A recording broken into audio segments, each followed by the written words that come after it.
In northern Maine, the border with Canada isn't a dividing line, it's a connection. Our residents have relatives right across the border, and so the bridge is the only thing that separates us. But Madawaska town manager Dave Daigle says those ties are being put to the test as tensions over the border rise amid tariff threats by the U.S. We'll adapt to that at the end of the day, but hopefully it won't be as hurtful as perhaps some of us think. It's already led to some lost business as the New Brunswick government cancels contracts and residents choose to buy local. Data from U.S Customs and Border Protection show crossings from Edmundston into Madawaska are down 300 cars a day. But it's what Canada may do next that's leading to anxiety, especially as President Donald Trump continues to downplay America's need for Canadian resources. Remember, with Canada, we don't need their cars, we don't need their lumber, we don't need their energy, we don't need anything from Canada. But in this part of Maine, that's not necessarily the case, especially when it comes to power. This hydroelectric dam is one of many across the province that sends electricity from New Brunswick directly into northern Maine's power grid.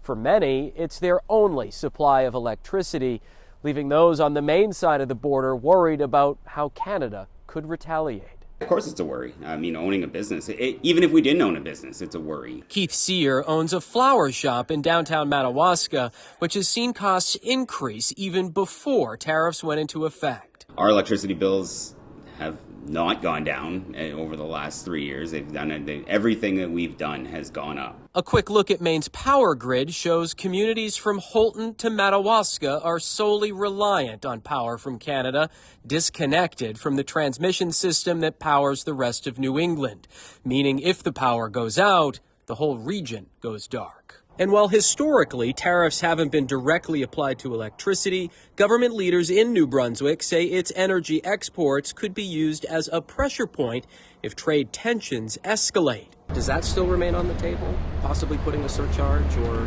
turning the lights off altogether? The thing is, you will understand that we hope that before April 2nd, the American president will decide to stop the fight between our two countries. Jean-Claude Demure, New Brunswick's Minister of Intergovernmental Affairs, says nothing is off the table right now. We are keeping in our back pocket any option because the thing is right now we feel that we are attacked. And while many here hope a solution is found before April, some question why the U.S. isn't doing more to create its own products and power. If we can have it here like we should, it would be awesome, but there's nobody that's willing to step up and do the stuff that we used to do.